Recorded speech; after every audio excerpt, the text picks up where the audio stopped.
Hi, I'm Jeff. This is Tropical Plants at 53 degrees north. So today's video is all about greenhouses that just kind of sit there and do nothing over the winter months. Have you paid a lot of money for your greenhouse? Or maybe you have one that collects junk, dust, muck. Perhaps it's a haven for creatures over the winter months. And perhaps you've had a look at all the lovely blooms either on my channel or other people's channels, and you think you want a little bit of that for yourself. Well, today's video has you covered. So what I'm going to do today is I'm going to take a look around the various plants in my greenhouse and tell you about the temperatures that they need and how you could actually grow some of these in your greenhouse with the minimum of cost. So what we'll do is we'll talk about those that grow at around 5 degrees, then those that grow at around 12 degrees Celsius, and of course for those people who have lots of money and are really into their plant growing and don't want to miss out all through those horrible, boring, dull winter months, they might want to heat their greenhouse up to 18 degrees Celsius, and let's see what we can grow at those kind of temperatures. So let's dive in. And we are in. Okay, so today we're talking about ways to use your greenhouse throughout the winter months. And we'll start off by talking about the cost of a greenhouse. So first of all, I know I've talked about this several times. My greenhouse cost several £1,000s, but I was after a specific thing. And I know that even if you went for the cheapest of cheap greenhouses, it probably for you, that was a lot of money. And you probably spend as much as you want to spend on it. So the question is, do you want to leave your greenhouse sitting there throughout the cold winter months, or would you prefer to get the best use out of it? Would you like to fill it with lovely blooms? Now, the traditional way of using a greenhouse in somewhere like the UK is to start it off round about March, April time, usually with some seeds that's been sown, maybe even in the house, or some seedlings. You might have some cuttings in there from overwintering from the last winter. You might have some bedding plants, some Pelargoniums that you've kept in there and you've kept them overwintering, not doing a great deal. Maybe a few bulbs, tubers, just kind of sitting there having a sleep over winter. And you really don't do a great deal with them. You store them, you put them underneath the benches, and you just leave it. And that greenhouse does nothing for you all through the winter months. Now, if you're one of those people who does that, that's great, that's fine if that's what you want to do. But if you've got the gardening bug, if you're into plants, then you're going to find that those 4 months could, especially in a really bad winter, stretch into 6 months, which is a great big chunk of the year. And what you really want to be doing is what I'm showing you now, looking at the various plants that you can grow in a greenhouse in the winter and still getting blooms and still getting your fix of plants and your fix of gardening or horticulture or whatever you want to call it. And there is definitely a way to do this for most people. It doesn't have to absolutely cost the earth. It depends how much you want to get into it. So the first thing I'm going to talk about is what's the lowest hanging fruit. So what's the cheapest way you can do it on a budget at the lowest temperatures that we can get away with.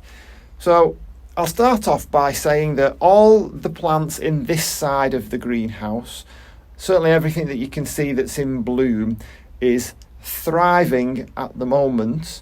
The temperatures on average in here are 12 degrees. It's December now. Sometimes I might get it a little bit warmer. If the sun comes through the glass roof, then it might go up a couple of degrees. But certainly this time of year, it's not going to go up a great deal. I think the temperatures of like 15 and 18 in this side of the greenhouse are highly unlikely unless we get a very, very sunny day, which is not really likely at this time of year. It might be the odd one, maybe two in the whole of the month of December. So imagine that you have got yourself a greenhouse controller. You can just see mine down there. There's a controller. There's a little sensor off to the right there.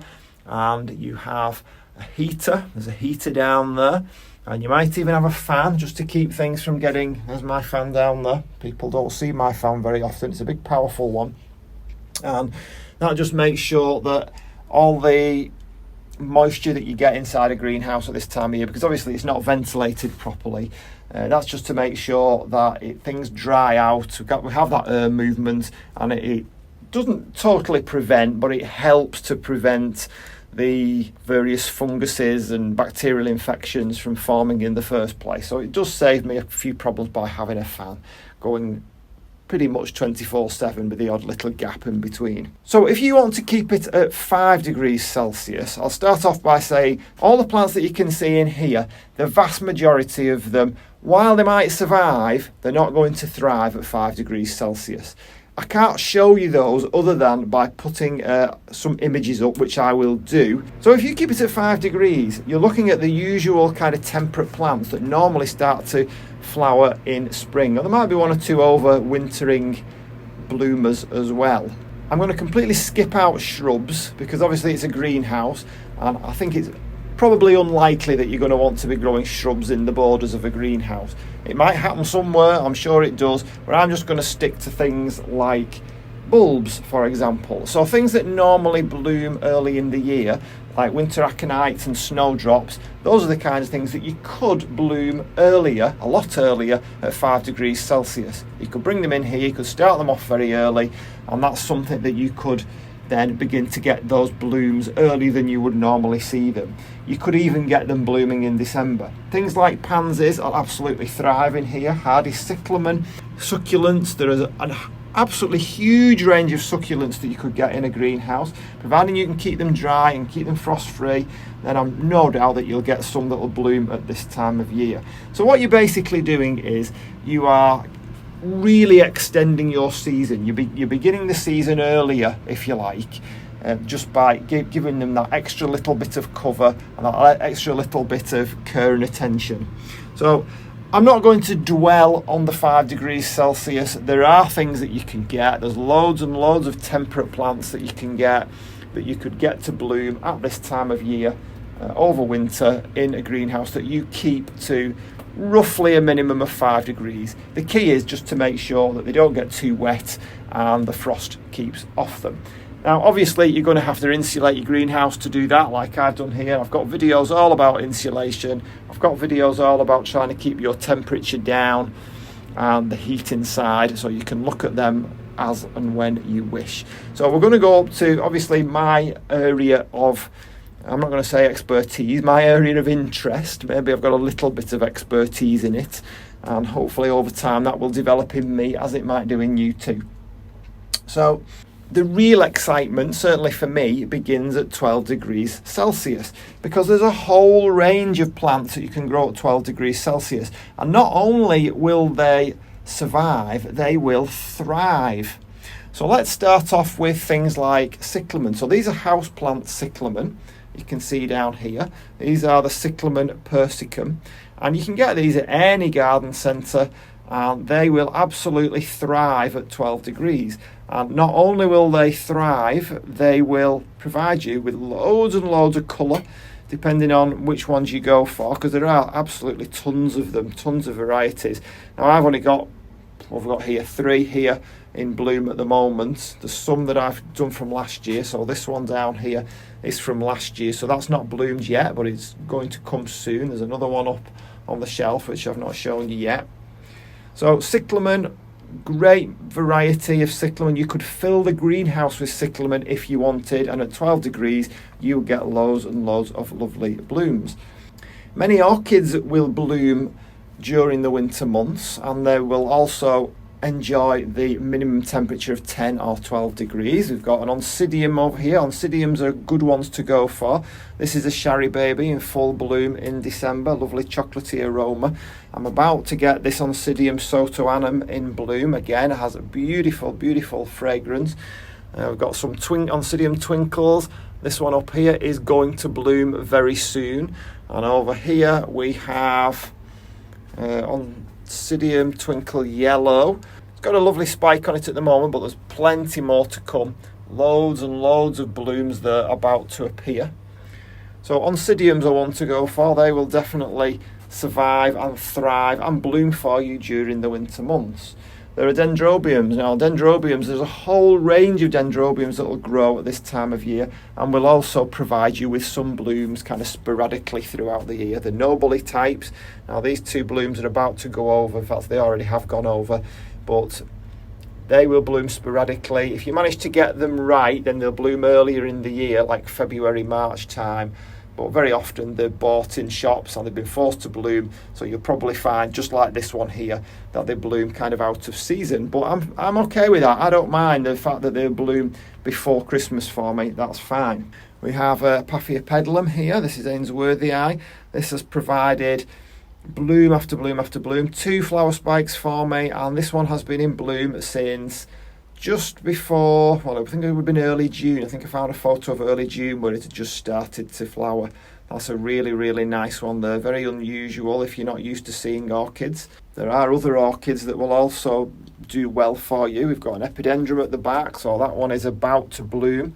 But of course, as well as orchids, we've got things like ferns. Now, if you're into ferns, these are tropical ferns. This one has some gorgeous, gorgeous red kind of bronzy fronds when they're new. There's no new ones on it at the moment. Okay, so it's not just orchids that you can grow at 12 degrees. You can grow a whole range of carnivorous plants. So over here we have a Nepenthes pitcher plant. So this is Nepenthes burkii. So I'm just going to try and zoom in a little bit here. So you can see it's December now, and we have couple of old pictures, but you can see right in the centre there's a lovely new picture, and over on the right there's an even newer one that's not even popped open yet, and that's something that brings me terrific pleasure through the winter months. So I'll just zoom out again. You'll have to excuse me, I'm just getting to know how to use this thing here. So over here we also have some sundews, some more carnivorous plants, and in actual fact I can show you not only this one here, this is a bunch of seedlings, but if I just kind of turn you around, bought some new ones, and over here, down here, we have 3 pots of new sundews.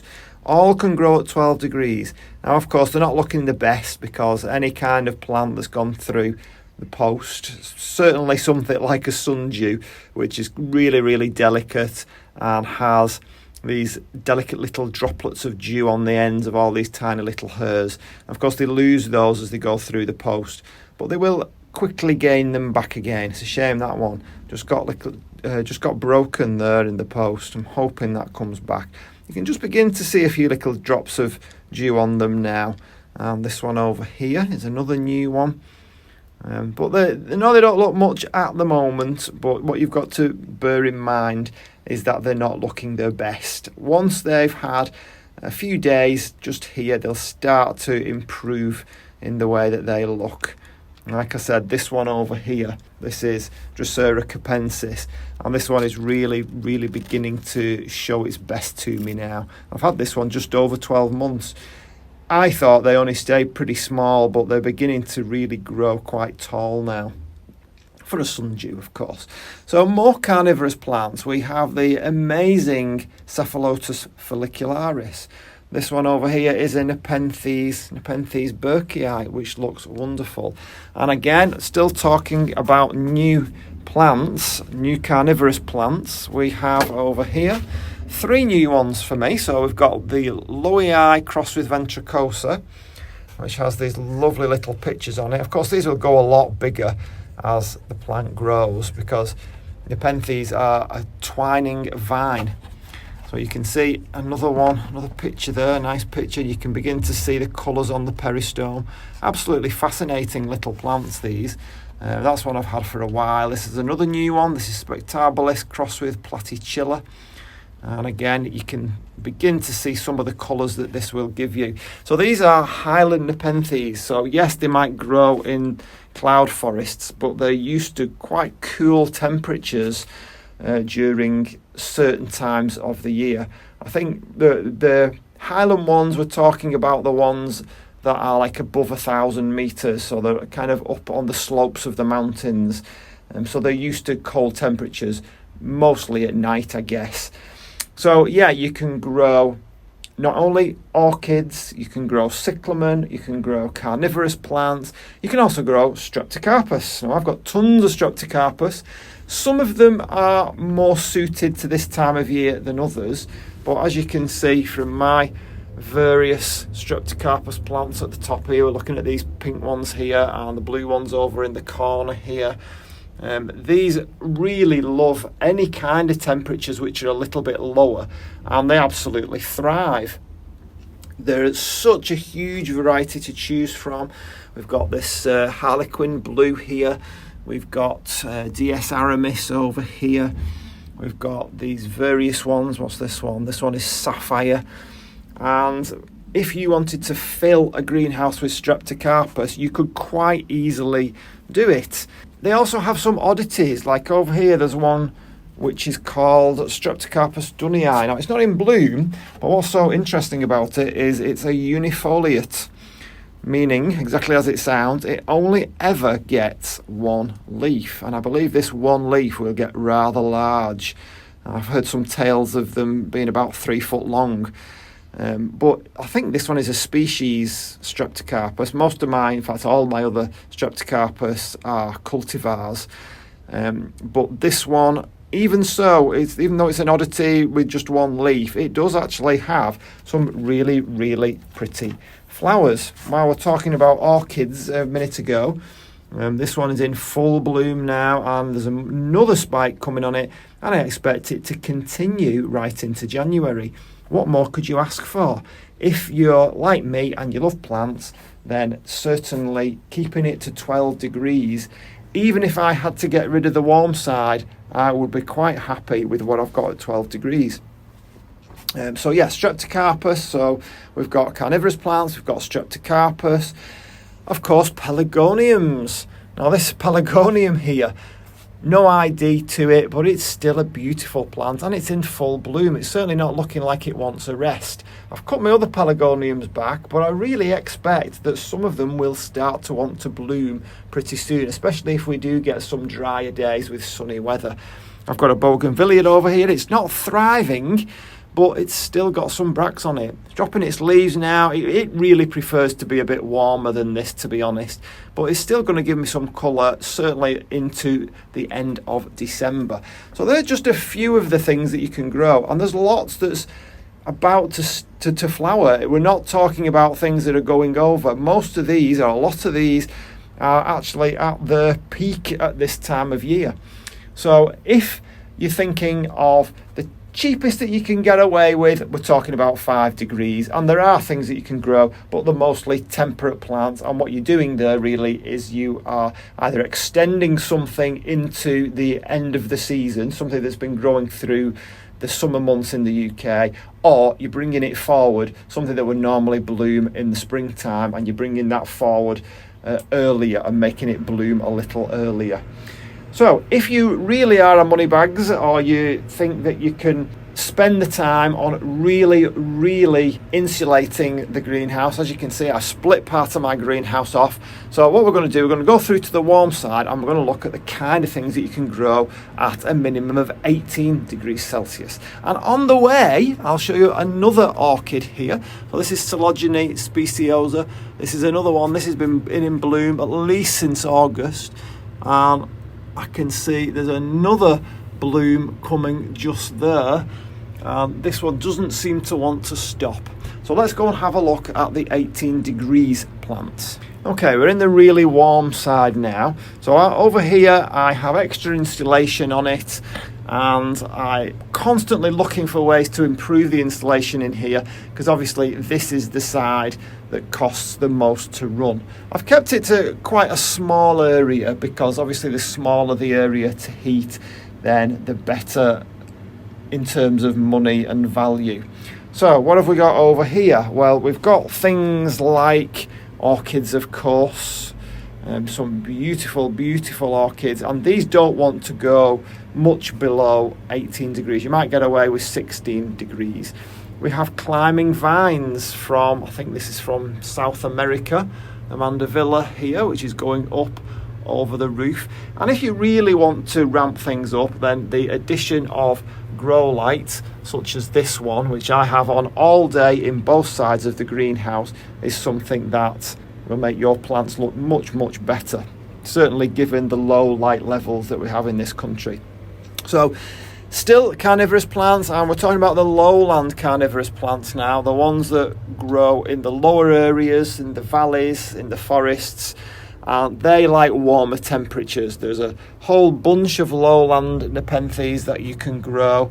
I've got 1 or 2 growing here. They're not that big at the moment, but they will get, and you can see that one. Look, that's a brand new picture there on this one, big long name, that one. That's Rob Cantley crossed with Aristolochioides and Spectabilis.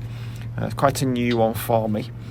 What else have we got? Of course, we've got Tradescantia. We've got some ferns, the Boston fern. Hotter the better for that kind of fern. We've got begonias. I did have some begonias back in the cooler side. I didn't talk about begonias, but there are a bunch of begonias that you can grow in the cooler temperatures of 12 degrees, and there are some that prefer it a little bit warmer. If you're over in here and you've got this kind of a temperature range, then we're talking houseplants. Things that grow well in a house are going to grow well over here. So the usual moth orchid, as we've got like over in the corner, the Phalaenopsis. This is a Leliaransa. It's this beautiful orchid here. A very vigorous one for me, the Epicattleya. Brassias. I think Brassias will actually go cool. That might be okay over in the cool side. I've just brought it over here because I had a little bit of trouble with it. And usually, for me, if I increase the temperature, then that usually means that it will survive. Temperature does play quite a big difference. Brand new orchid for me here. This is another Brassia, but it does have another name, which I forget. It was labelled as a Brassia. It was labelled as Brassia Mystic Maze, I think it was. I'll just have a quick look. Yeah, Brassia Mystic Maze. But it does have a registered name, so I'll have to dig that out. Well, that's a beautiful bloom, isn't it? I really like that bloom. It's a cross, it's a cultivar, but I really like that bloom. So you can grow things like cattleyas. Again, I've got one of these Phlebodiums. This was a division that I did, and I'm going to try it on, mount it on a piece of wood. Thought that would be really nice because they like to grow in the crooks of trees. So having it in a pot is okay. It doesn't mind it, but it really, really wants to be on a piece of wood like that. So I'm going to try that. So you can see there's such a big range. So if you are a greenhouse owner, there's absolutely no need to leave your greenhouse. Of course, if you want to, you can, but there's absolutely no need to leave your greenhouse sitting there doing nothing. Why not get up off your backside and go and do something with it? And you can lift your spirits and make your winter a winter of growth. As always, any comments, put them in the comments section. And for now, I'll see you on the next one. Bye.